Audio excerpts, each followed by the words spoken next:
Hey y'all, it's your captain for all things creative coming at you with the Real Housewives of Dubai Season 2 Reunion Part 2, the last episode that I was so annoyed to watch. It took me so long to do the review, but we finished the season together, so we trying to just end it completely. So if you are new to this channel, welcome. Please like, subscribe, all that good stuff. And if you're returning, thank you so much for rocking with us. And for anybody in the US, make sure you are registered to vote and you got a plan to vote.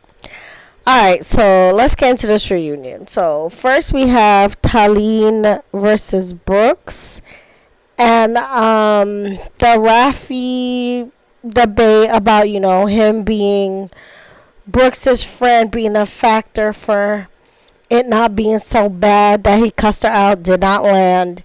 So I'm glad that Brooks shut that whole thing down. They then talked about Talene still showing concern and worry for Brooks and them, and also how Brooks and Talene made up during the Bali trip, bonding over how tacky and terrible they thought Lisa's designers' dresses were. And then they made jokes about the designer's name being Suck Dick. Okay. This is how low we have fallen in Housewives when they making, penis jokes. So then they argued about what social media bashing they should and shouldn't apologize for. And I really am kind of on Talene's side with the way Brooks acted on social media, because Talene went low with the clothes, barring allegations and whatnot, but Brooks went to hell with talking about Talene's marriage and accusing Talene of bringing women into her and Rafi's bedroom, which we did kind of see during the show when she brought Stansbury home during the season. So then the girls have a little intermission time, and you see Brooks tried to fake move on with Talene, but it fell apart because Brooks had no intent on taking accountability for anything.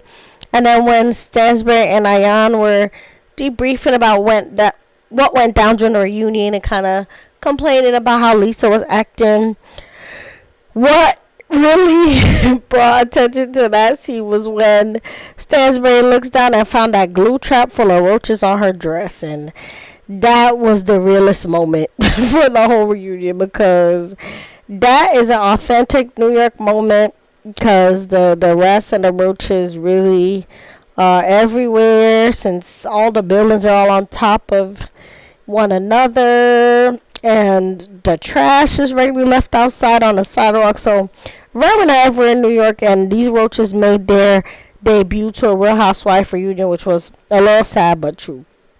So then when they come back, they unpack Brooks versus Lisa and the spa drama.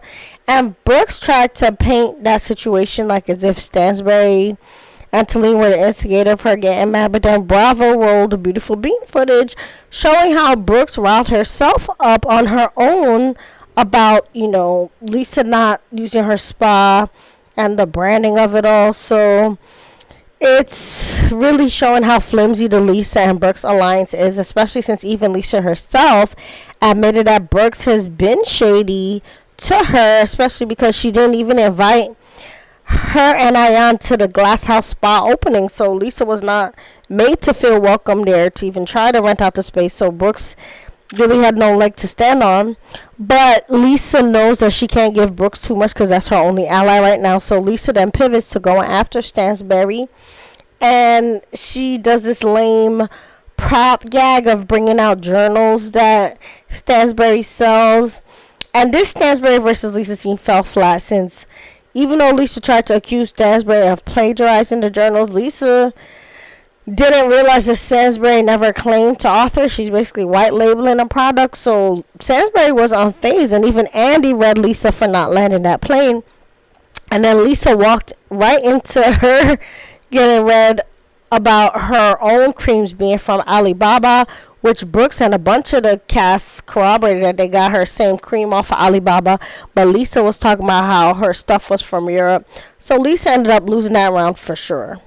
They then do a Stansbury package where she talks about not having the baby with Sergio, basically, and admitting her plan to maybe leave him after 10 years. And at the end of the day, Stansbury just seems like she doesn't want a baby, but she might consider surrogacy if Sergio pushes the issue.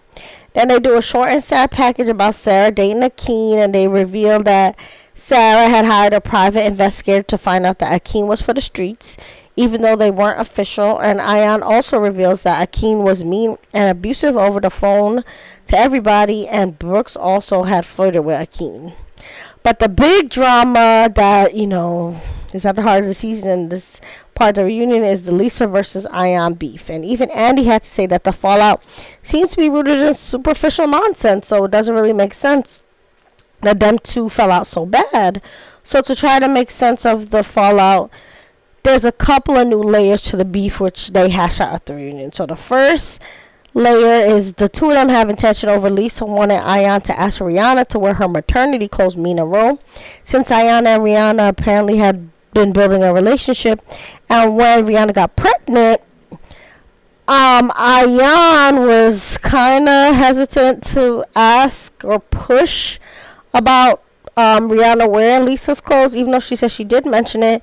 She said that she had already asked Rihanna for help with her makeup line, so she felt awkward about, pushing her to wear Lisa's maternity products. And I get that because you don't want to seem like a user. So Ayan is kind of more in the right there. Then the next layer of the riff, according to Ayan, is the fact that Ayan claims that she had told Lisa about the voice note prior to that dinner where it was revealed, but Lisa was acting brand new about it. And even Andy and the other cast members confirmed that production told them that Lisa knew. So Lisa did seem like she was kind of acting brand new. But at the end of the day, both of them were in the wrong, because I don't think Lisa should have sent Sarah's message to Ayan, because Sarah was the one that was kind of made to get set up for exposure. But the T was wrong, since Sarah was not talking about Brooke. She was talking about Celine. And then Ayan started the betrayal of Lisa's trust. So that whole ordeal was just dumb. And then the next thing they rehashed was the season finale argument about whether Lisa used the word bragging or not when Stansbury's mom farm was on the table. But that's all telephone game type nonsense, so I wasn't interested in that drama. But then Ayan revealed that a layer to why she got more upset at Lisa during that event was because her son had been being bullied apparently, so she didn't want drama for his sake at the party. But when Lisa still made drama by not talking to her and arguing with her, she took that as another betrayal. And Lisa kind of said, well, she didn't really know that her son was getting bullied, but again, it was lame. So Andy stepped in and was like, listen, all this stuff seems superficial. What is the true tea? So then Lisa gives a final layer to the onion that is their beef by saying that she found out that Ayan had wished her dead. And then she got Brooks to catch Ayan in 4K saying that kind of evil stuff, since Brooks got Ayan on the line on three-way secretly, and Lisa heard her own ears that Ayan doubled down on wishing she was dead and said F that B and whatnot. So Lisa was double hurt. And at the end of the day, the show is too new and the beef is too shallow for anyone to care. Like, if Giselle and Robin got into it, it would be more interesting since we got to know them longer. But, them two, they have only had 2 seasons. So for it to get this bad and them not to even try to make up was too much. So Andy tries to step in and ask, if they really genuinely think that they wish each other bad. And at least it says in her heart of hearts, she hopes that it's all just mad day talk. And then Ayan finally steps up and says that she will leave the door open for Lisa. And then Lisa says she's going to leave the door open for Ayan like Bruno Mars, and it ends there. And then the last scene are gag gifts, which were kind of funny, especially Lisa's gift where she printed out a shady picture of Stansbury recovering from plastic surgery. And Talene proved that Brooks had borrowed her clothes, and Brooks couldn't say nothing. So Sarah gave a speech about them all being honest with themselves, which ends the reunion, but it was all underwhelming. Say how you felt about the reunion in the comments. And remember, you're a master of your fate and a captain of your soul. Bye.